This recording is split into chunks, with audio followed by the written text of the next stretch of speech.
Yun, assalamualaikum, good afternoon, no? Magandang hapon, no? Luzon, Visayas, Mindanao, sa Middle East.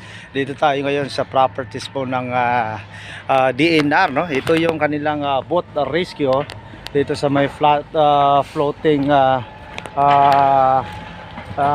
plastic. Ayan, no? So, malaki-laki na siguro yung isda dito, no? Tilapia. Ayun, ang daming doon sa dulo. So malapit lang po yung Basico Beach dito. Ayan, oh. So napakaganda po ng view. Tingnan naman, oh. Yung daanan, yung floating, ito lang po yung way, no? Pabalik sa paikot po tayo. Ayan, oh. So napakaganda po ng proyekto ng ating Department of Environmental and Natural Resources o DNR, no? Dito sa may Ilog Pasig River. So ayan, no. So napakalinis po ng fish pond. Ayan, no. So makikita ang dulo doon sa may harang ay talagang ayan, no, napaka-fresh na fresh.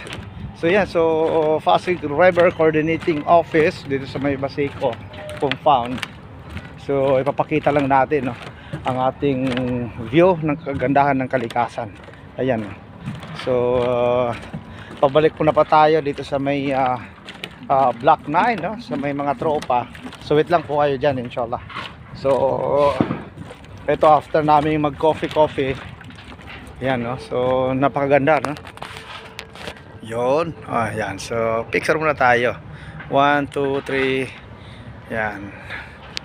Good. So pati dito sa may cottage floating natin. Ito. Ay, picture din tayo dito. Ay, naku, napakadilim, oh. Dito, yan, oh. Yan yung house, yan, oh. Yan. So napakaganda po. Sokran, inuwa, salamingat po kayo.